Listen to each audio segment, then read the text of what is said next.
युवा जो जोशीला और ताकत से भरपूर रहता है, लेकिन आजकल का युवा कुछ भटकने लगा है।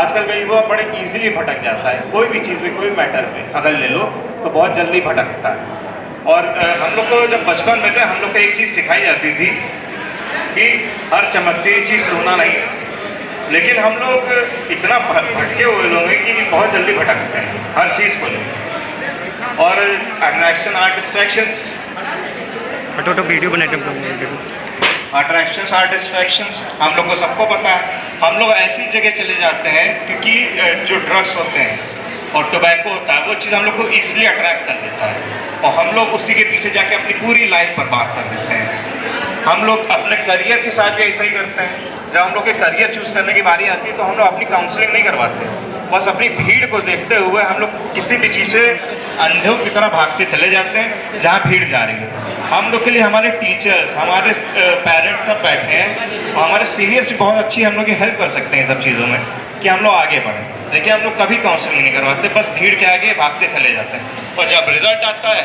तो हम लोग विफल हो जाते हैं और फिर रोना मचता है कि यार हम लोग कैसे विफल हो गए। लेकिन इससे लाइफ तो ख़त्म नहीं हो जाती। कुछ लोग इस बात पे सुसाइड तक कर लेते हैं। अब सबसे बड़ी गंदी चीज़ यही है कि हम लोग जो अगर एक बार असफल हो गए उसको सुसाइड करनी है। लेकिन आप लोगों ने कभी अगर हॉल्टर मॉनिटर देखा होगा, बहुत सारे आप लोगों ने पिक्चरों में देखा होगा कि अगर कोई पेशेंट बेड पे लेटा होता है तो उसके बगल में एक हॉल्टर मॉनिटर लगाया है, इस पर हार्ट बीट ऐसे चला करती है। तो ऐसे ही हम लोग की लाइफ है, अगर वो ऐसे चला करती है तो हम लोग की लाइफ चल रही है, और अगर वो सीधी हो गई तो इंसान तो गया, इंसान मर गया। वैसे ही हम लोग की लाइफ है, ऊपर चढ़ाव तो आते रहेंगे, कभी आप हारेंगे कभी जीतेंगे, लेकिन इसका मतलब ये नहीं कि आप कोशिश करना ही छोड़ दो। ऐसे ही हम लोग की लाइफ को जीना चाहिए। जीने का यही तरीका है, कभी गिरिए कभी उठिए। जब आपकी लाइफ आपको एक बार नीचे गिराए तो आप तैयार हो जाइए कि आप ऊपर बढ़ने वाले हैं, क्योंकि सेटबैक का जवाब कमबैक से देना हम लोग को आना चाहिए।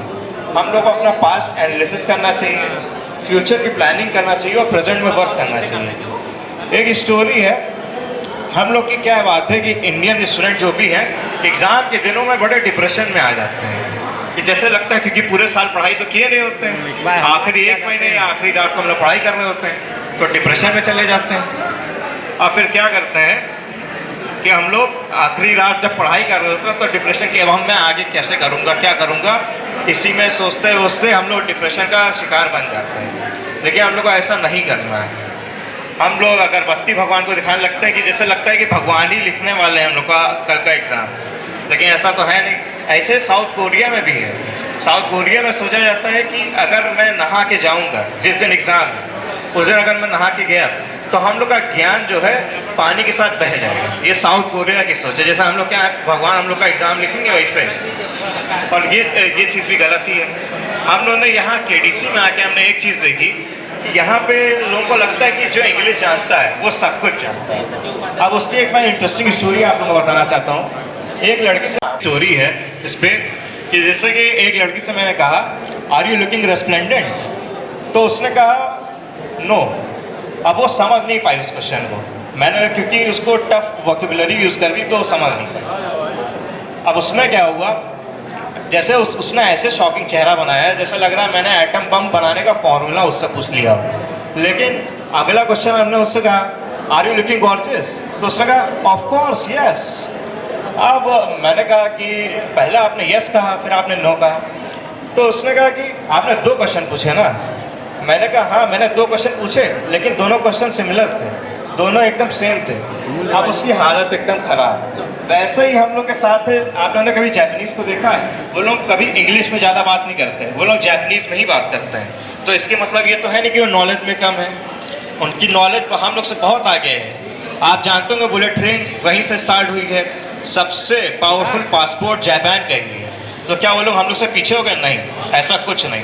हम लोग को अपनी नॉलेज बढ़ानी चाहिए। ये नहीं कि लैंग्वेज की तरफ देख रहे हैं, हमारी हिंदी बहुत आगे है, आप हिंदी की तरफ ध्यान दीजिए, लेकिन नॉलेज बटोरिए। आप ये मत करिए कि आप नॉलेज जो इंग्लिश जानता है वही सब कुछ जानता है, हिंदी जो करा वो कुछ नहीं जानता। UPSC आप देख लीजिए, UPSC में भी क्लियर कर रहे हैं हिंदी वाले, लेकिन आप लोग के दिमाग में अभी तक ये बैठा है कि जो इंग्लिश जान के वो सब कुछ जान गया। ऐसा कुछ नहीं। हम लोग को नेशन बिल्डिंग करना है, नेशन को डिस्ट्रॉय नहीं करना है। Because we are nation creator not a national destroyer. Thank you.